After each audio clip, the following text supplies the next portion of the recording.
All right, Marina, welcome to the Mindfulness and Self-Care Summit. So happy to have you. Thanks for being on. Hi, Nick. Hi, everyone, and welcome.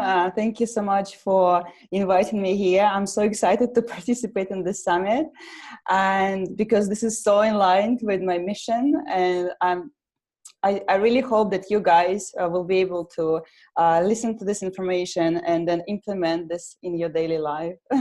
Awesome, awesome. We're going to talk about healing, some spirituality. I have a feeling you and I are going to get a little out there, so I'm okay with it as long as you are too. So let me read your bio and kind of introduce you to everyone. This is Marina. She's a theta healer and sound therapist, right? So you've developed your journey through life, and your purpose is to help others um, and develop their own lives through expression, overcoming fears, removing blocks that stand in the way of living their divine truth.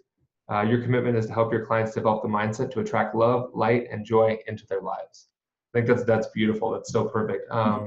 You also have some stuff in here about your background, about how you got into this own work. Would you mind kind of telling us about how you got into this? Because it sounds like you had a pretty significant journey that got you to where you are. Yeah, absolutely. So yeah, my background has brought me here to where I am now.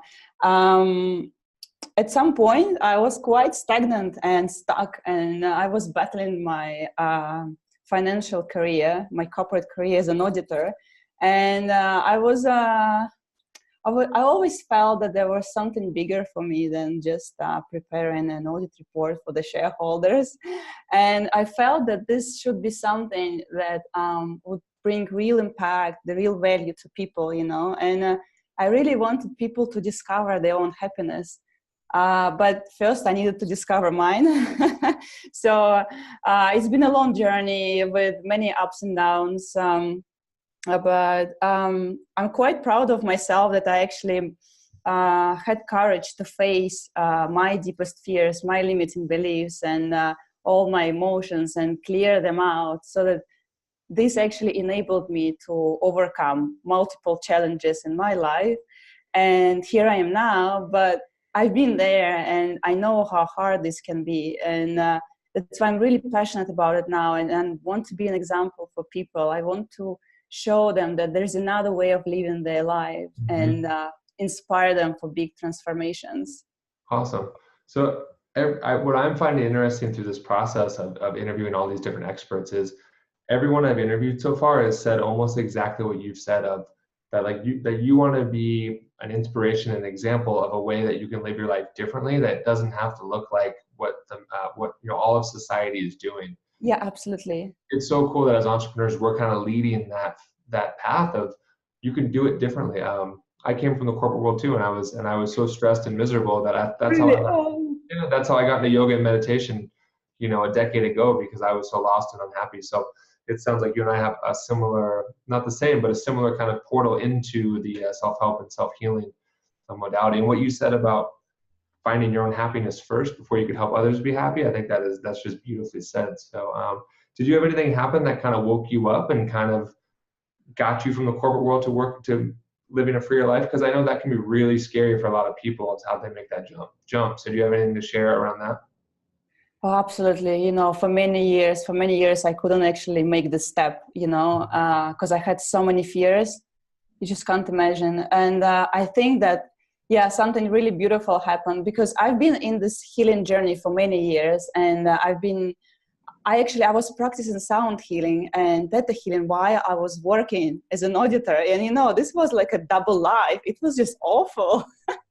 And for me, something really magical happened when I went to India a year ago, and I went to Amma's ashram. I don't know if you heard about it. Everyone? Yeah. It's amazing. I'll tell you, I never felt something like that before in my life. Like, I was crying from love. So I asked her, I went up to her and I had a note with me, and I asked her, Alma, please bless me to be a healer. I just can't live like that anymore. And you know what? Next week, I'm coming back to London to my job, and we had this group reporting, huge deadlines. You need to work from 9 to 12 with no right to be sick in bed. And I felt so awful. Because I was very sick, and long journey from India back to London, and I got into the argument with my manager and everything. And I was so angry. And at that moment, I felt that's it for me. And, I didn't plan to leave London. I didn't plan to quit my job, but I felt that's it. I can't do it anymore. And then maybe there was like a month of doubts, hesitations, fears, hysterical situations. But I'm very grateful to the fact that I had lots of people around me who had already done this step, and other healers and theta healers. So within that month, I cleared all the fears, all the stuff inside of me, and then next month I just submitted my resignation letter. Good for you. So I think that in this way, I think that those amazing energies of Amma and India, they helped me. And where are you now? It doesn't look like you're in London. Yeah, I'm not in London. I'm in Bali. Yeah. You see, I was just thinking, where would I go? What do I do, after I quit my job? And there was a friend of mine that I'm really grateful to him, because he told me, Marina, just, you need to go to a place where you need to develop, where, everything will be just for you, in order so that you could develop your skills. You could get more power, in relation to what you're doing. And he said, go to Bali. I said, yeah, okay. And I'm totally happy for that. This is an amazing place. And I think that within past 6 months, really a lot of changes, a lot of transformations has happened to me. Yeah. Awesome. Good for you. It's awesome. I'd love to see other examples of people following their heart and just saying, you know what, this path isn't the right one for me. It's nothing wrong with it, but for me, it's just not what I want to do. And that the courage to leave that can be so hard. It's so hard. Yeah, it's so hard. But I think that the main thing is just to clear your fears. I know it's really hard, but you need to work with that. Yeah, it's just, you have to kind of face the reality and face what's inside of you, and have courage to do that. Totally. Yeah. Courage. I don't think courage gets talked enough about in the healing path or the spiritual path. You need to have courage. You need to have faith that I'm going to be okay. Right. Yeah. Awesome. So for you, I know you talked about finding your own happiness first. How do you find your happiness, and what do you do for self-care that allows you to fill yourself up so that you can then take care of others? Would you mind talking about that? Yeah, I think that, self-care is just such a complex approach. It involves taking care of all the 3 points: your mind, your soul, and what was that? Your mind, your soul, and your body. So, obviously, if we're talking about the body, then it's a healthy diet. I don't smoke. I don't drink alcohol, no coffee. I just try to eat nourishing food for myself. And for all the other aspects, I think that the most important thing is loving yourself. When you love yourself, then you just treat yourself with care, with kindness and gentleness, and you know what's right for you. You feel what's good for you, what's not good for you. And for me, I do meditations every morning. I can't get up and go and just do my daily activities without that, because it kind of sets the focus for the day. It makes me, what else? Lately, actually, I've got into ecstatic dance because here in Bali, it's a very popular thing. And what it is? Have you ever heard about that, ecstatic dance? I watched the documentary on what was that guru? Crazy guru that moved to the United States, and he had all of his followers. Never mind. And he would have them all dance, like the hundreds of them. If I remember his name, I'll say. Yeah, I've heard about it a little, but what is it for you? It's amazing. It's just they have DJs, and you just kind of surrender to the rhythm of the music. You just completely let go of your mind, let go of everything. You just connect to your true self, and you have this absolute freedom of expression, absolute freedom of motion. You just can do anything you want, people don't care there. You can yell, you can scream, you can roll on the floor, you can just dance the way you want. And it's just totally amazing. no, people usually, they're actually so much stuck in their head, so much tense, that they need alcohol to kind of relax and just be dancing and partying, but it's absolutely not the concept. And it's amazing. And through that, you can really connect to yourself and express what you have inside of you, like all your emotions, you can express it through your dance. And I think this is such an exciting method of self-care because it's fun. Yeah, I mean, that word right there, I don't think people talk about that when they think of self-care. I don't think a lot of people think of having fun. No, yeah, exactly. Together. And I mean, what you said about you almost said something like finding the self-care thing that's right for you, or finding what feels good to you. I mean, if it's fun, doesn't it make it easier? Doesn't it make you want to do it more? I mean, I think there's a lot of power in that when it comes to self-care. Yeah, absolutely. Yeah. But also for me, it's not always fun. I'm not perfect, even though I'm just doing all this spiritual work. I can get triggered, I can react. But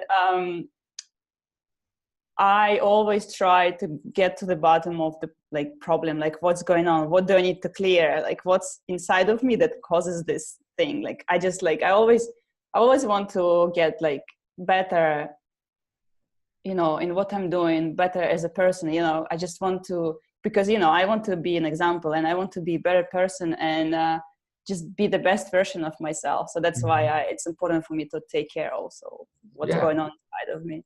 And can you talk a little bit more about the self-love piece? Because I don't think that's a teaching that's out there too much either. And I mean, to me, when I think of self-care, I think of self-love. So can you touch more on how that looks and what that means to you?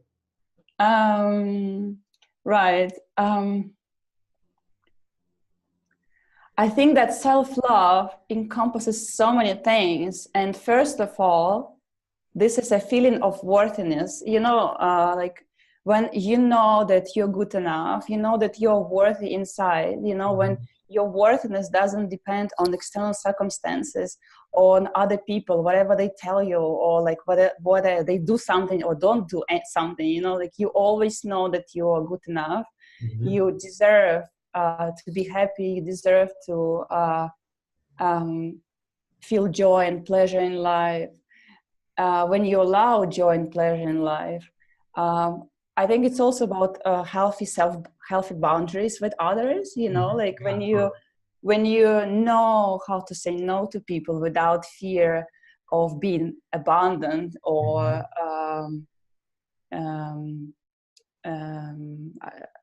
criticized or judged.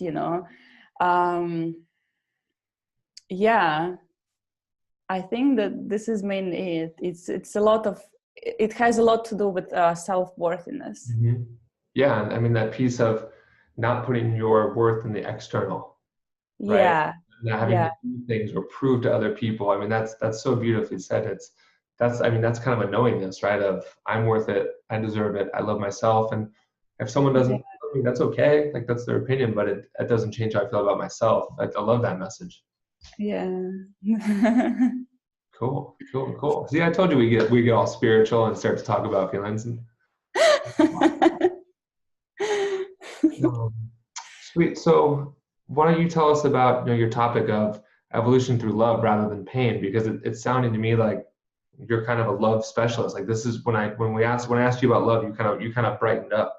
So do you want to kind of dive into your topic here and teach us how you approach transformation through love rather than pain? Yeah, I think that it's a very important subject because this was relevant for me, and I see this in many of my clients. Like you see, very often we think that pain and painful experiences is just part of our growth. It's a necessary aspect of that, and in a way, it might be true because there is a duality in this world, like yin and yang.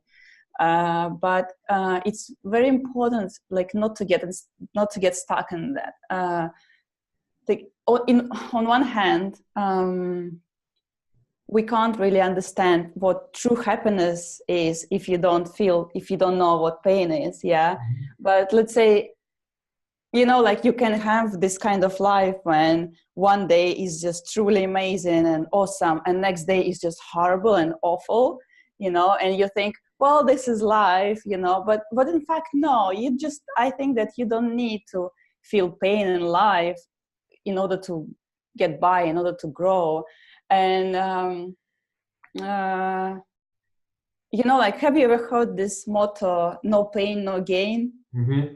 Like, and so basically it promises you a greater value reward for the price of hard work and sometimes even pain, you know. And like it requires you literally to endure pain, like physical suffering or emotion, like stress, emotional, mental suffering, in order to achieve excellence in any area. And you know, this is such a deep programming from our society. This can go so deep in our mind that we might start literally having this belief in subconscious mind, like, oh, life is pain, love is pain. Life is pain, like I need to suffer, I need to go through painful experiences in order to grow, in order to live, you know. And you know, sometimes you actually can get a really twisted belief, like I'm here to suffer, you know. I had to I had this belief myself, I'm here to suffer. And then, you know, if you have this belief inside of you, like obviously life will bring you lots of painful experiences in your life. You will be suffering, you know. So it's very important to be mindful about that, you know, and clear that from your mind, because we are vibrational beings, you know. What we have inside, that's what we attract, you know. And you know, sometimes people even actually don't realize that these traumatic experiences like kind of get this bring the drive in their life. They think that, oh, otherwise, if I don't have that, I will be bored, you know. Yeah. And of course, you know, this doesn't have to be conscious, you know. This will be in our subconscious mind. And and then I had this, you know, like if I release pain from my life, then how will I grow, you know? Like life will be too comfy, you know, and too nice. Like I will not be doing anything for my growth. So the highest truth is that we can grow from love, you know. We can grow from a space of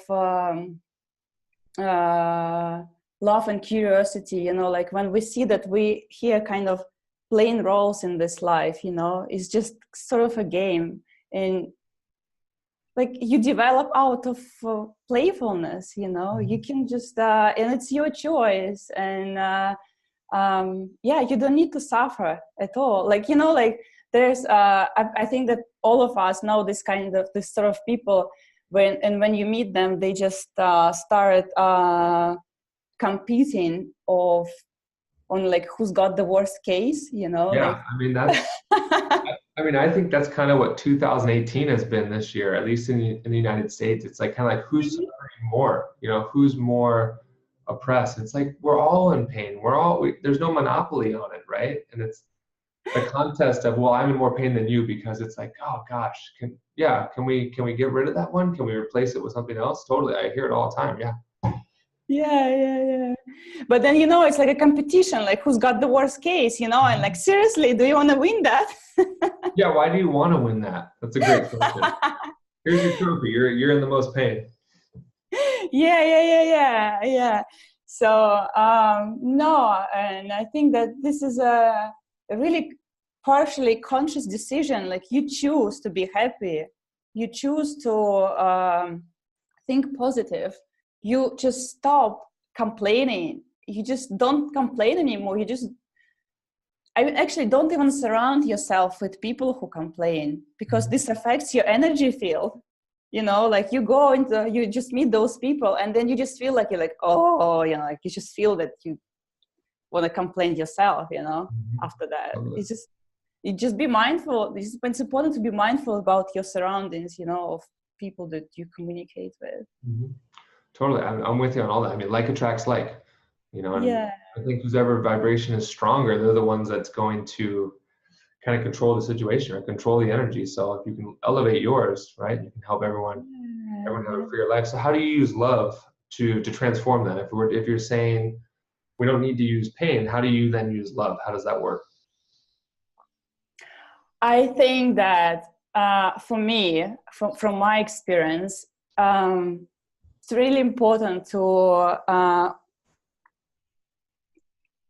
dive into your pain inside of you first. You have to deal, like, you obviously you need to connect to your soul. You need to connect to what's inside of you, and first of all deal with what you have already at the moment. You need to have courage for that. Just surrender and accept again with kindness and love.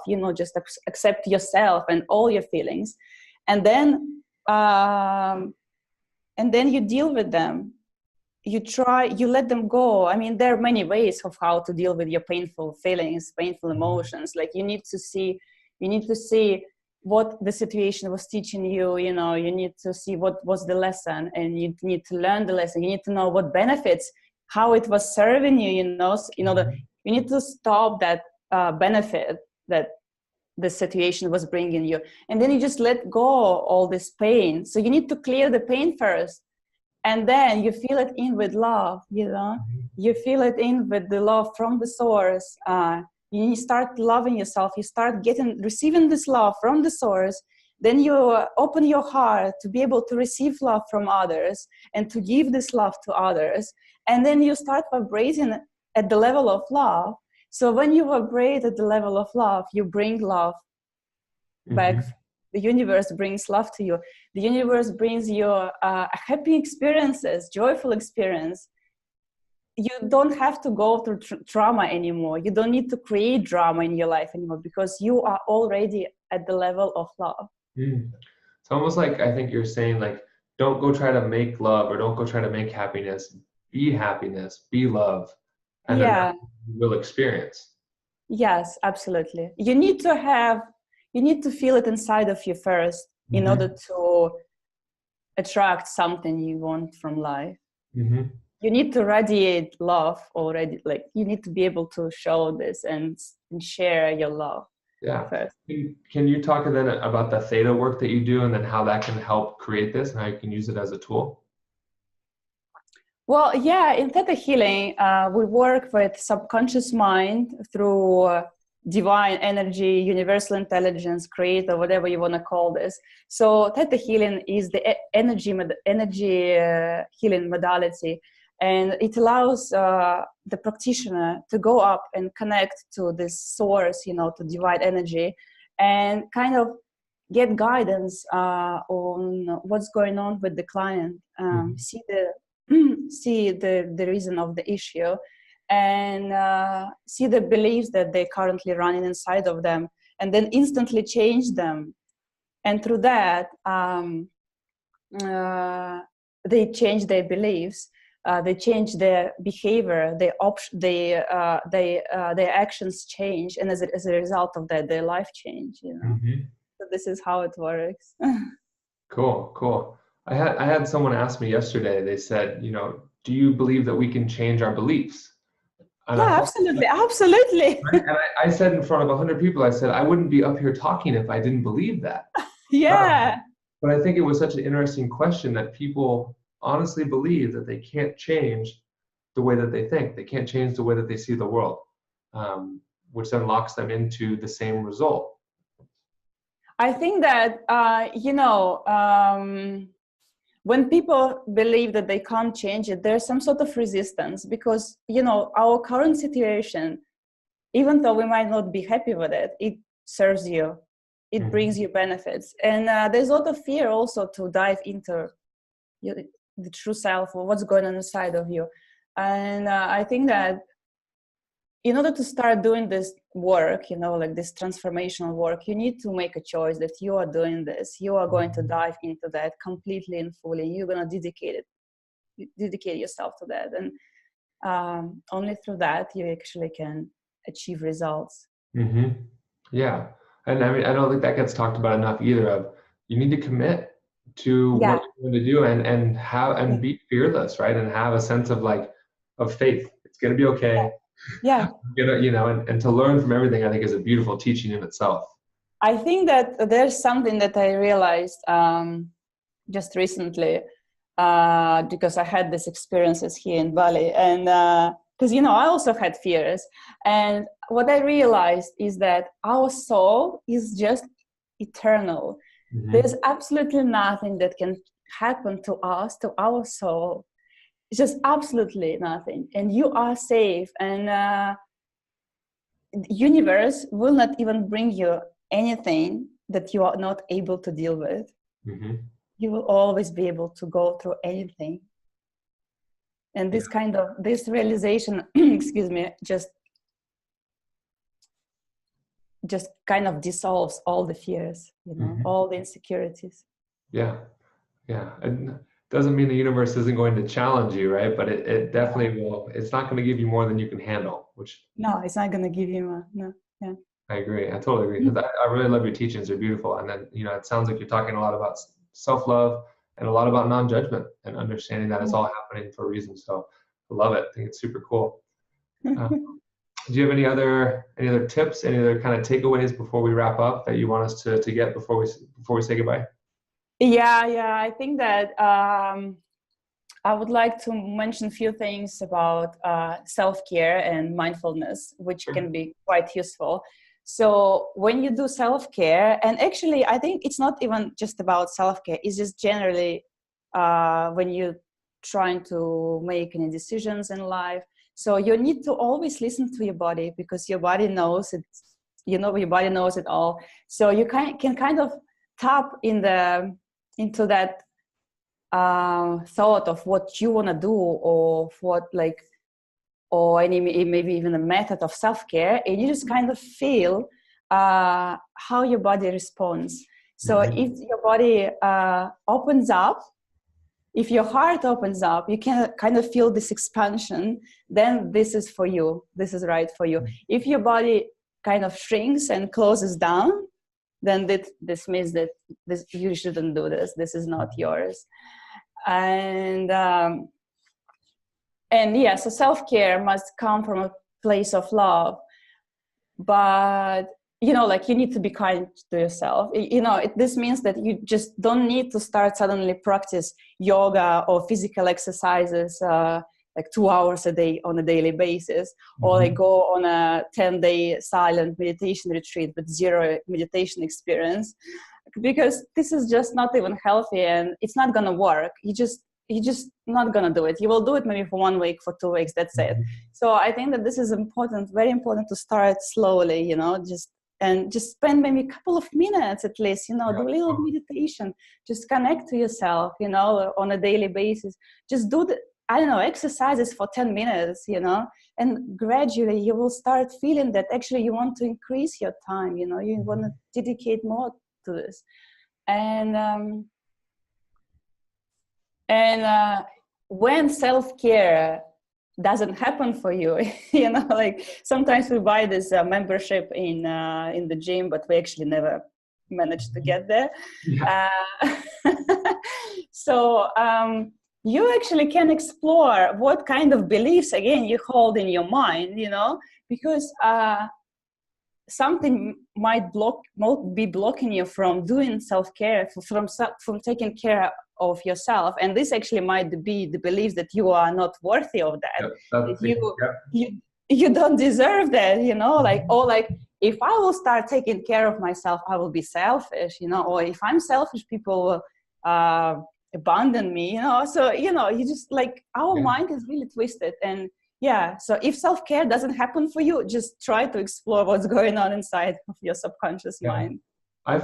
Do you find this? I find that a lot of healers don't know how to take care of themselves because they spend so Yes. much time focusing on Yeah. taking care of everyone else. And I know I went through as a teacher, I went through that for a while when I didn't think I was important because I thought I was just here to teach. And it wasn't until I realized that I was here to take care of myself first that I actually became a better teacher. Do you see that too? Yeah, absolutely. I don't think you can help others if you just all like physically ill, or your mind is not in the right space. I mean, how can you help others if you so yeah, it's really important to take care of myself first, you know. Yeah, it's like be selfish and then be selfless, you know, like in and then without. Yeah, I think it's a very wrong perception of being selfish, because you need to be the priority for yourself first. Yeah, we hear it all the time. It's crazy. Yeah, humans are very interesting, aren't we? Yeah. Awesome. Thanks so much. How can anyone get in touch with you if they want to check out some of your coaching stuff, your healing stuff? What's the best way to find your work? Well, I think that I'm mostly active in Instagram. Okay. And you can find me just as Marina Sigalova. Yeah, just this is my name on Instagram. You can also find my website. It's marinasigalova.com. Okay. And yeah, you can reach me through that. Great. Awesome. I appreciate your time. It's awesome. It's great to talk to a like-minded soul who's out there trying to transform their life and the life of others. So thank you for being an example of how to leave the corporate world and follow your own path and make an impact at the same time. I think it's super inspiring to see that there's other people doing this as well. So I think it's awesome. I just want to acknowledge that in you. Thank you so much for inviting me. I was happy to participate. All right. Thanks so much. Appreciate it.